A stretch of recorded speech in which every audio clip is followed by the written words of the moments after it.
후 인도받는 삶, 성령의 인도받기. 하나님께서 말하는 것과 귀 기울여 듣는 것은 별개이다. 우리가 하나님께 귀 기울일 때 성령의 인도를 받는다. 얼마 전에 나는 한밤중에 깼다. 새벽이 되려면 몇 시간이나 남았지만 달빛 때문에 방 안은 환했다. 내 곁에서 잠들어 있는 아내 낸시를 보는데 갑자기 강렬한 사랑의 감정이 밀려왔다. 우리의 결혼 생활 전체가 주마등처럼 스쳐 지나갔다. 장면과 장면들이 이어져 마음속에서 재현되었다. 우리가 처음 만났던 오후, 우리가 처음으로 개인적인 이야기들과 농담을 주고받았던 때, 우리가 처음으로 함께 실컷 웃었던 때, 우리 둘만의 애칭과 우리만 아는 습관들, 결혼식장에서 나를 향해 걸어오면서 지었던 그녀의 미소. 사랑을 해본 사람이라면 누구나 무덤까지 가져갈 그 모든 사건들을 나는 보았다. 낸시가 없었다면 내 삶은 어땠을까? 만일 그랬다면 내 삶은 텅 비어 있었을 것이다. 뿐만 아니라 나의 나됨이 지금 내 곁에서 잠든 이 사람으로 인해 어떤 영향을 받고 있고 어떻게 연관되었는지를 생각했다. 나는 긴 시간 동안 잠든 아내를 경이로운 눈으로 지켜보았다. 그것은 내가 경험한 순간 중 가장 달콤한 순간이었다. 그리고 나서 예기치 못했던 다른 일이 일어났다. 팔을 괴고 잠든 낸시를 보던 나는 내가 침대에 누워 자는 동안 하나님께서도 이렇게 나를 지켜보실 거야 라는 생각이 들었다. 그것은 시편 기자가 너를 지키시는 자가 졸지 아니하시리로다. 이스라엘을 지키시는 자는 졸지도 아니하고 주무시지도 아니하시리로다 라고 표현한 것과 같다. 그리고 하나님께서 이런 말씀을 하신다는 생각이 들었다. 내가 너를 그렇게 사랑한단다. 내가 자는 동안 아무도 너를 볼 수 없지만 나는 너를 지켜보고 있다. 내 마음은 너에 대한 사랑으로 충만하다. 내 아내를 보면서 지금 너의 마음에 느끼는 것, 부모가 자녀를 볼 때 느끼는 것은 너를 향한 내 마음을 알 수 있도록 내가 너에게 주는 작은 선물이란다. 나는 내가 밤에 눈을 감기 전에 이것을 묵상하기를 바란다. 내가 너를 지켜보고 있다. 나는 너에 대한 사랑으로 충만하다. 그 순간 나는 압도되었다. 나는 하나님께서 내게 친히 말씀하시는 것을 느꼈다. 이것은 하나님에 대한 생각이 아니라 하나님께로부터 온 생각이었다. 나는 하나님께서 나를 향한 그분의 사랑에 대해 다정히 말씀하시는 것을 느꼈다. 하나님께 귀 기울이기. 그날 밤 성령께서 말씀하신 것일까? 아니면 나 자신의 정신에서 나온 생각이었을까? 확실하게 모르겠다. 하나님께서 내게 말씀하셨다고 증명할 증거도 전혀 없다. 몇 명의 친구들은 인생의 초기에 하나님께서 그들에게 말씀하시는 것을 분명히 인식한 적이 있다고 했다. 그들은 마음과 지각의 어떤 움직임들을 하나님의 음성으로 인식하는 것을 배웠는데 그것은 어린 아이들이 어머니의 음성을 인식해가는 것과 같은 시기였다.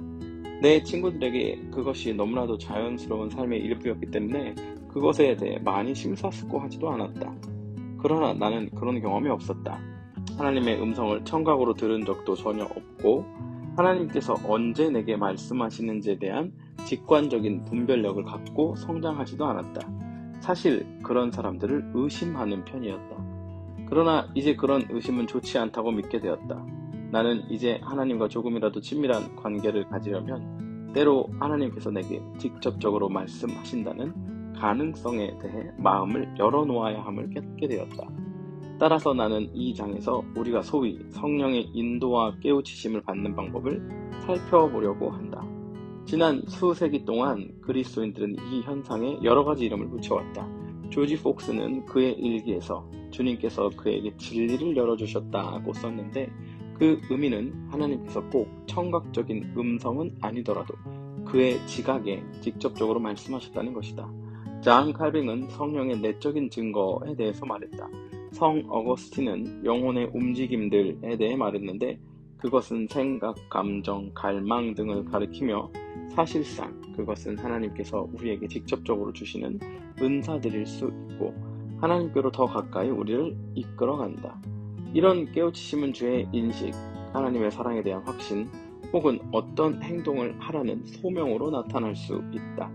이런 것들은 성령의 인도를 받는 삶에 결정적으로 중요하다. 우리는 세미한 음성에 귀 기울이는 것을 배워야 한다. 변화의 필수 요소. 오늘날의 기도에는 이상한 패러독스가 있다. 대부분 사람들은 하나님께 말씀을 드린다. 뉴스위크지의 최근 조사에 따르면 미국인들은 일주일을 기준으로 일하거나 운동하거나 성관계를 갖는 것보다 기도하는 횟수가 더 잦다고 응답했다. 무신론자나 불가지론자로 자처하는 13%의 미국인들 중에서 5분의 1이 매일 기도한다. 그런데 왜 우리는 하나님께서 우리에게 말씀하신다는 개념에 대해서는 그렇게 자주 상반된 가치를 갖는가? 릴리 톰린의 연극에 이런 대사가 있다. 왜 우리가 하나님께 말할 때는 기도한다고 하면서 하나님께서 우리에게 말씀하셨다고 하면 정신분열증이라고 하는가? 왜 하나님에게는 수신기만 있고 마이크는 없는가? 변화하기 위해서는 성령의 인도에 열려 있어야 하며 모든 것에 수용적이어야 한다. 리차드 포스터는 그 요점을 이렇게 말한다. 우리 시대의 하늘과 땅은 성령의 인도를 받고 성령에 중독되며 성령의 능력을 덧입은 백성의 등장을 손꼽아 기다리고 있다. 모든 피조물들이 훈련되고 자유우지로 모였으며 이 세상에서 하나님 나라의 생명과 능력을 아는 순교적 백성이 등장하기를 고대하며 주시하고 있다. 그런 일은 전에 있었고 다시 있을 수 있다. 그런 백성이 나타나기 전 우리들이 더 깊고 심오하게 경험해야 할 것은 임마누엘의 성령이다. 이것은 하나님께서 우리와 함께 계신다는 것이며 예수님께서 성령의 능력으로 오셔서 그 백성을 자기에게로 인도하신다는 것을 아는 지식이고 그분의 인도가 낮의 구름이나 밤의 불꽃처럼 명백하고 가깝다는 것을 경험하는 것이다. 나는 성령께서 인간들, 곧 평범한 사람들을 인도하시고 안내하시고 지도하신다고 믿는다. 우리는 모두 성령의 깨우침에 열려 있는 방법을 배울 수 있다.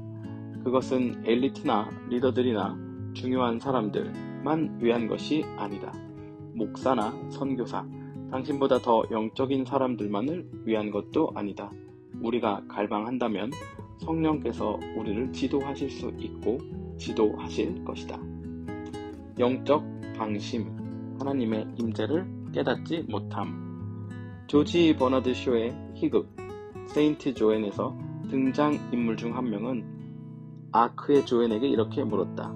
항상 그녀에게 말씀하신다는 하나님의 음성은 왜 자신에게 한 번도 말씀하시지 않느냐고 말이다. 그녀가 대답했다. 그 음성은 항상 당신에게 말씀하십니다. 다만 당신이 듣지 못할 뿐이지요. 나는 하나님의 말씀을 듣지 못하는 한 가지 이유는 우리가 주목하지 않기 때문이라고 생각한다. 우리는 영적 방심이라는 것을 겪고 있다. 심리학자들은 방심을 정신적으로 표류하는 경향으로 정의한다. 의식을 온전히 현재에 두지 못하고 현재의 순간에 주의를 기울이지 못하는 것이다. 그런 상태에서 우리는 자동으로 움직인다. 예를 들어 책을 읽고 있다고 해보자. 이 책은 아닐 거라고 믿는다. 한 페이지를 다 읽고 나서도 무엇을 읽었는지 모르겠다. 나는 대학교에 다닐 때 한 학기를 휴학하고서 금속 제조 회사인 WA 휘트니에서 풀타임으로 일했었다. 가장 일을 못하는 정비공이었던 나는 결국 배달 업무를 담당하게 되었는데 그 일이 내가 회사에 끼치는 피해를 최소화할 수 있을 거라는 의견 때문이었다. 그러나 심지어 배달할 때도 나의 정신은 초점을 잃어버리고 방황하기 일쑤였다. 어느 오전 존슨 전사의 배달을 마친 후 나는 별 특징 없는 흰색 트럭을 운전하며 돌아왔다. 운전하면서 좀 이상한 점들이 있기는 했다. 기어 표시기가 고장 났었는데 어쩐 일인지 고쳐져 있었다. 라디오 선국이 올 때와는 다른 방석으로 고정되어 있었다. 트럭을 공장에 주차시키고 점심을 먹은 후 우체국으로 가기 위해 다시 운전을 했다. 일을 마치고 우체국을 나온 나는 우리의 휘트니 트럭이 없어진 것을 발견했다. 누가 우리 트럭을 훔쳐갔어. 그때 놀라운 사건이 일어났다. 주차장에 존슨 전자의 흰색 트럭이 서 있는 것이다. 순간 모든 일이 어떻게 된 것인지 알 것 같았다. 내가 트럭을 훔친 것이다. 그러고도 나는 전혀 모르고 있었다. 마침 존슨사의 어떤 사람이 차에 열쇠를 꽂아 두었고 나는 그 회사 주차장에 있던 엉뚱한 트럭에 타면서도 그것을 전혀 몰랐던 것이다. 내가 트럭을 훔쳤다. 나는 휘트니로 돌아가면서 아직 아무도 눈치채지 못했기를 기도했다. 그러나 그런 행운은 따르지 않았다. 내가 우체국으로 떠난 바로 그 무렵 존슨사로부터 전화가 왔던 것이다. 그 그 실수는 20년이 지난 지금까지 내 얼굴을 화끈거리게 한다. 나의 방심 능력은 경이적이다. 그런 기질은 어떤 일을 할 때는 당황스러울 정도로 놀랍게 발휘된다. 영적 방심에 대한 나의 능력은 훨씬 더 심각하다. 그것은 내 영적 생활에 장애를 일으킬 수 있다. 때로 문제가 있을 때 나는 장기간 동안 기도할 생각조차 않는다.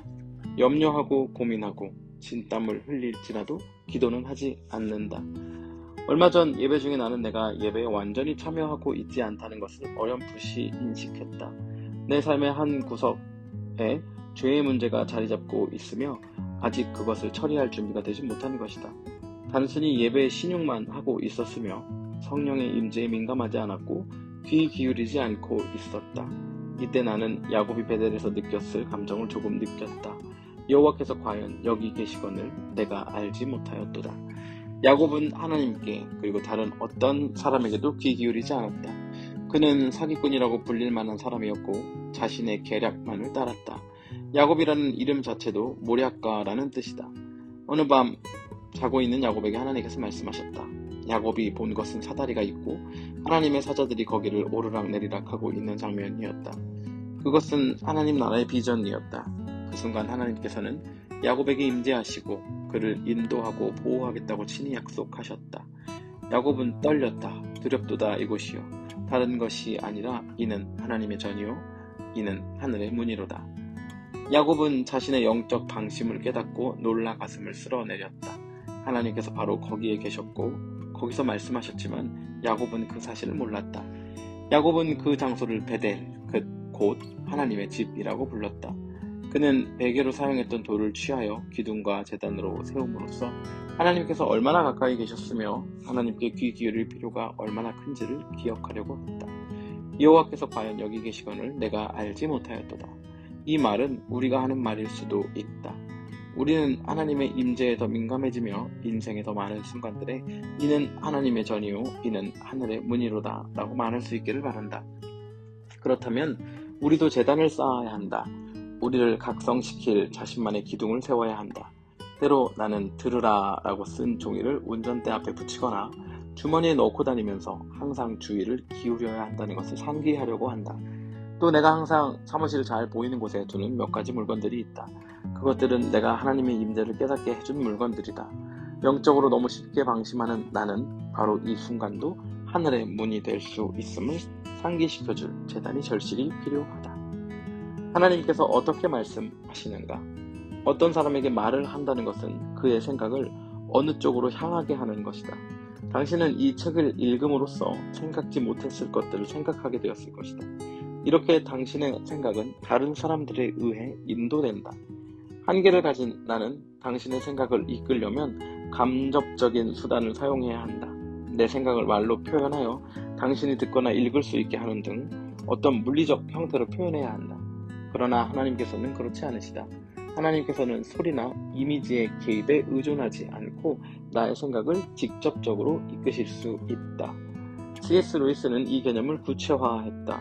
만일 당신의 생각과 열정이 내게 직접적으로 제시되었는데 그것이 외부성이나 타인성의 흔적 없이 내 것과 같다면 나는 그것을 나의 것과 어떻게 구별할 수 있을까?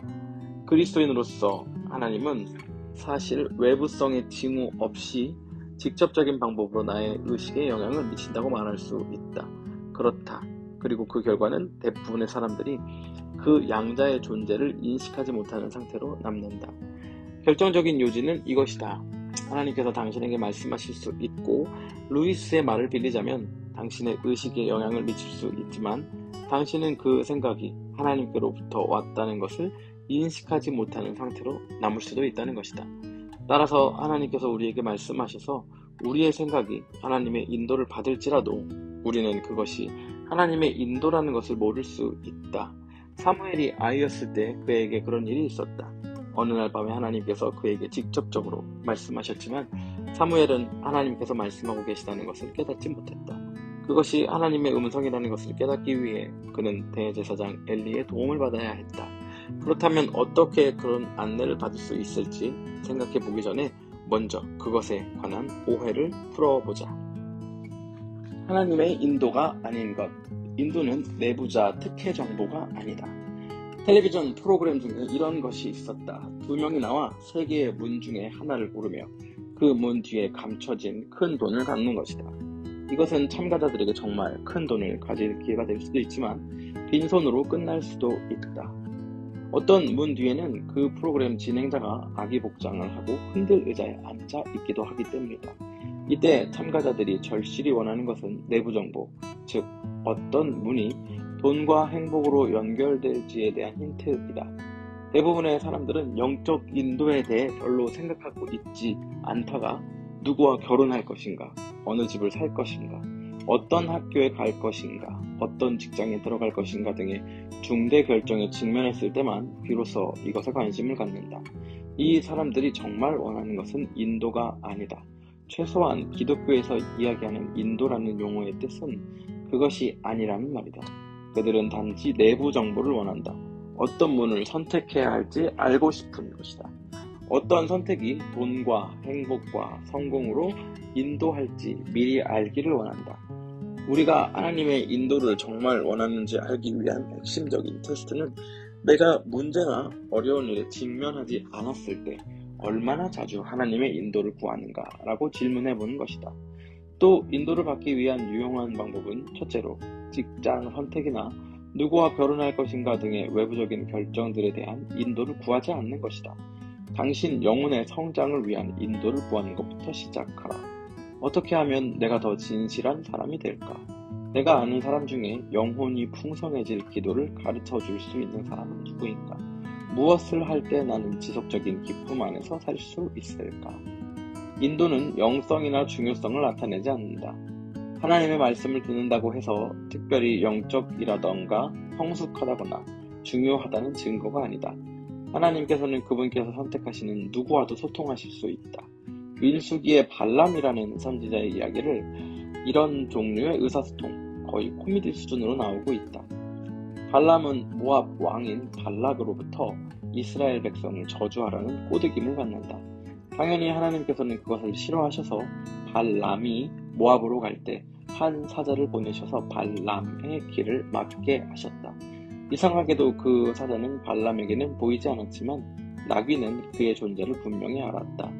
나귀는 천사가 막아선 것을 보고 3번이나 방향을 돌렸지만 그때마다 상황을 깨닫지 못한 발람에게 맞았다.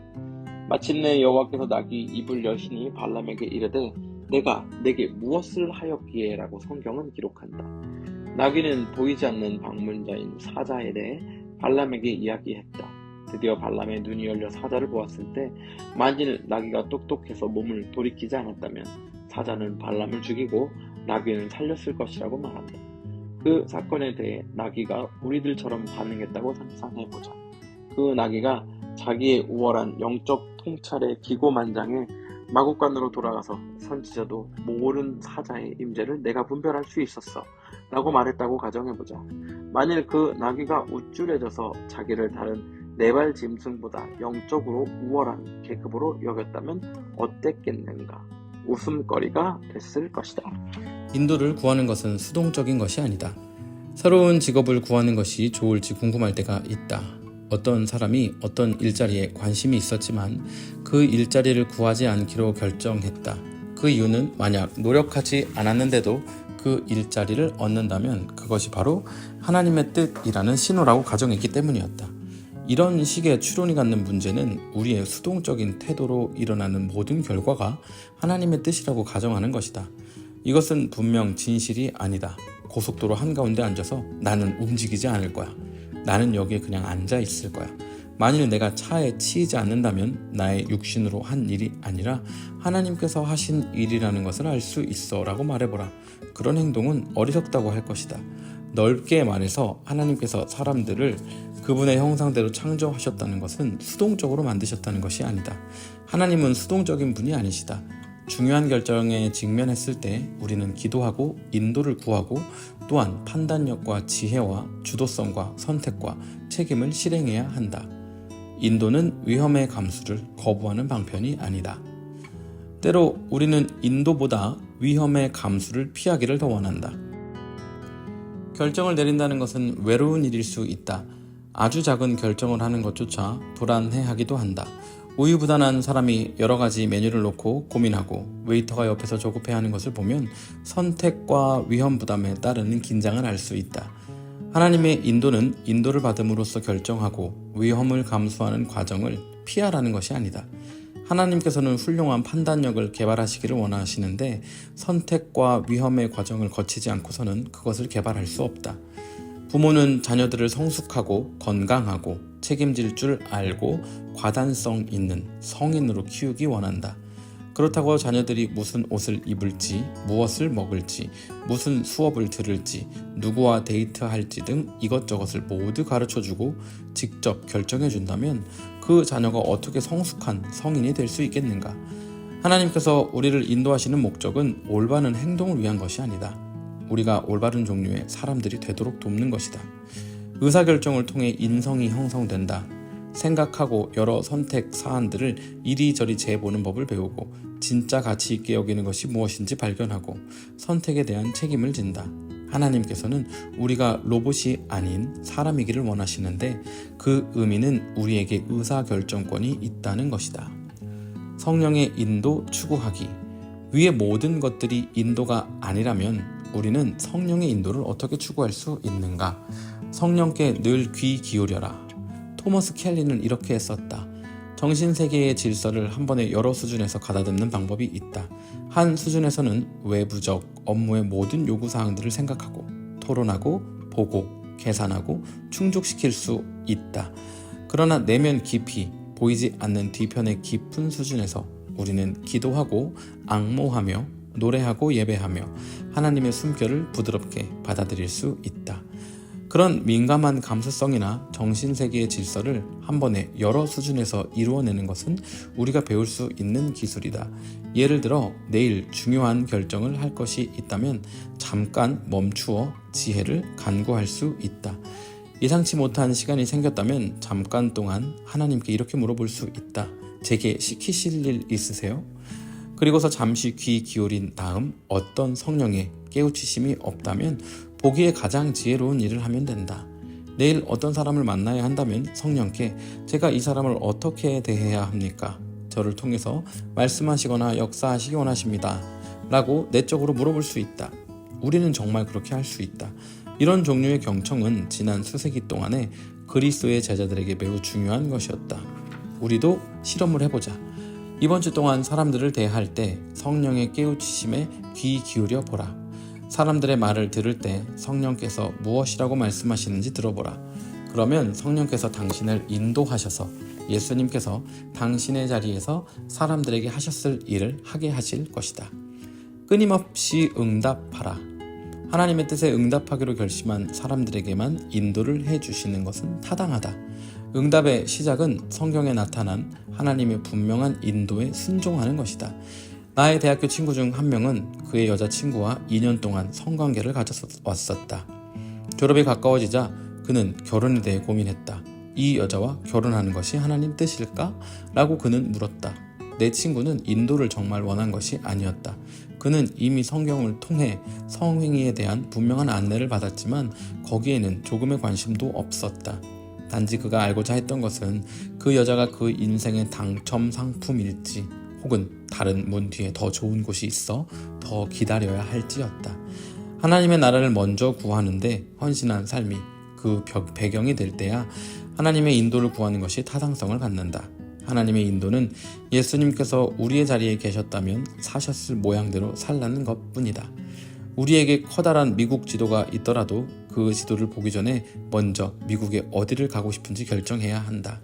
이 진실은 운세 정보를 알기 위해 700 전화 서비스에 전화를 하는 사람들의 슬픈 점이 무엇인지를 깨닫게 한다.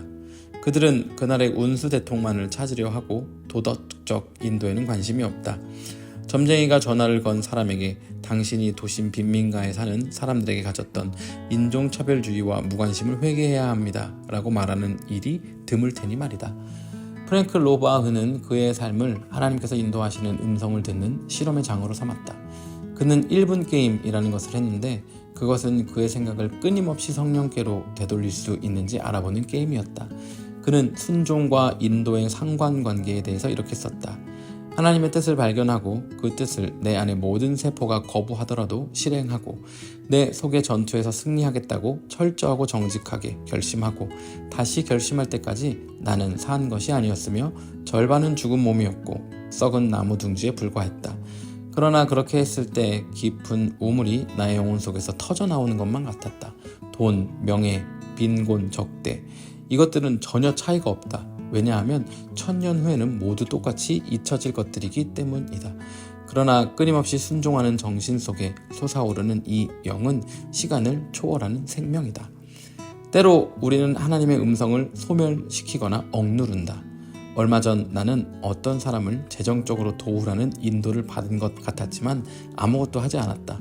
그 결과 그 사람은 아무 도움도 받지 못했을 뿐 아니라 내가 미래에 하나님의 음성을 들을 가능성이 줄어들었다. 우리는 할 수 있는 최선을 다해서 하나님의 인도에 반응하겠다고 확고하게 결심해야 한다.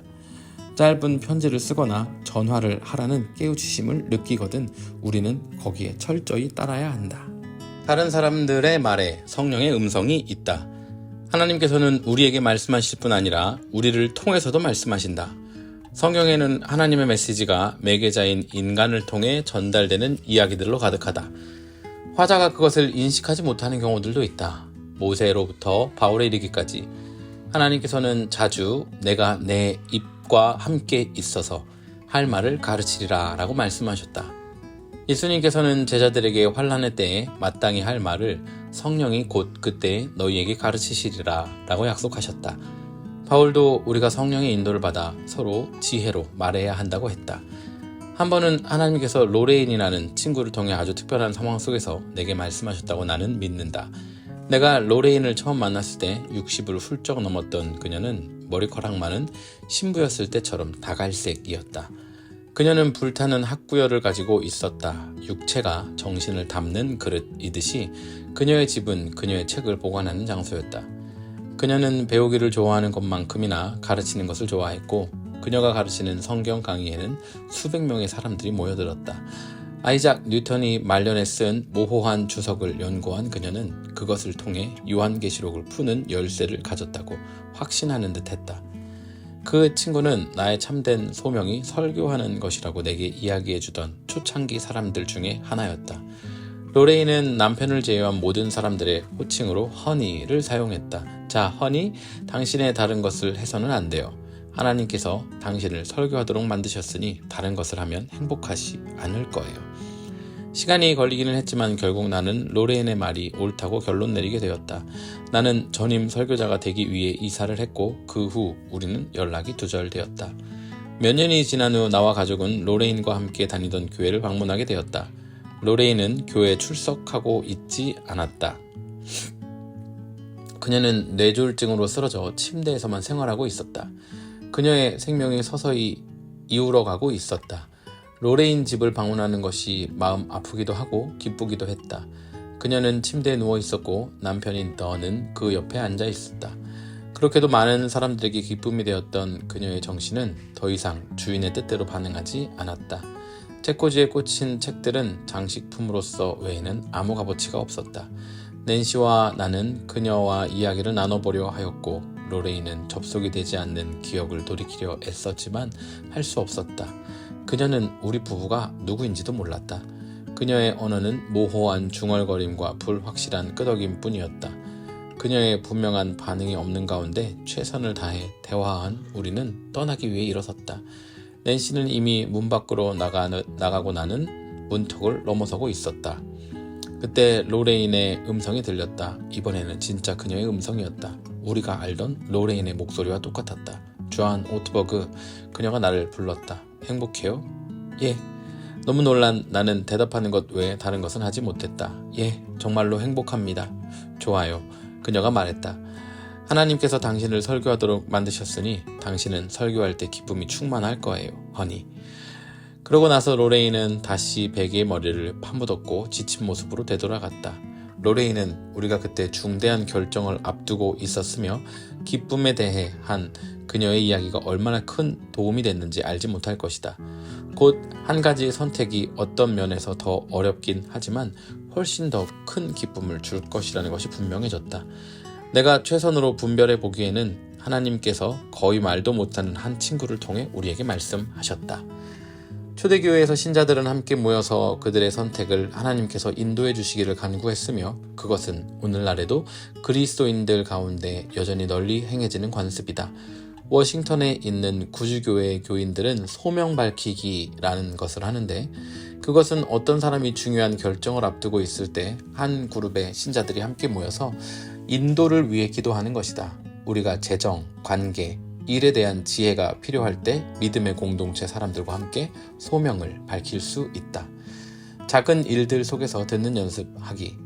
그리스도인의 생활에 펼쳐지는 모험 중 대부분은 성령의 인도에 응답하는 것이다.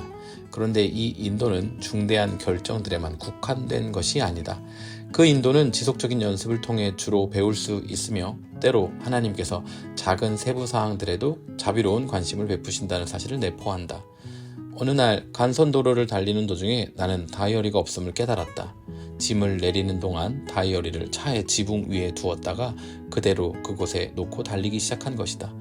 나는 다이어리에 많이 의존하기 때문에 차를 돌려서 온 길을 역추적하면서 찾아보았다.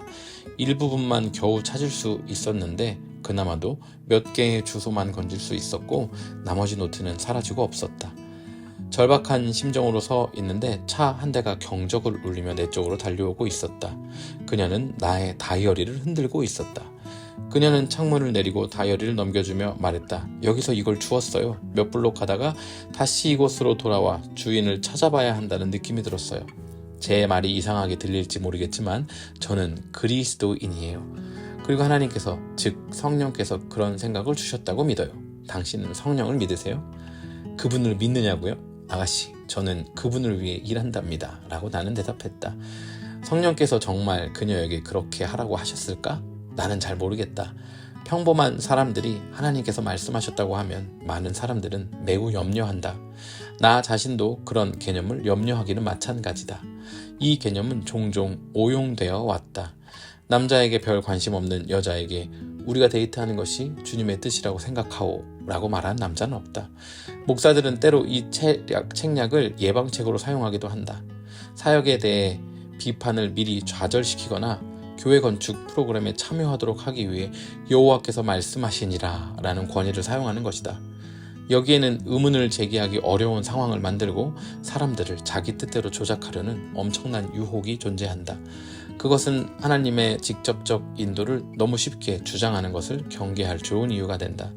그러나 성령이 인도하시는 능력에 대해 자신을 닫아버린다면 우리는 변화될 수 없다. 우리는 하나님께서 정말 우리 각 사람을 친근히 돌보시고 주목하신다는 것을 믿어야 한다.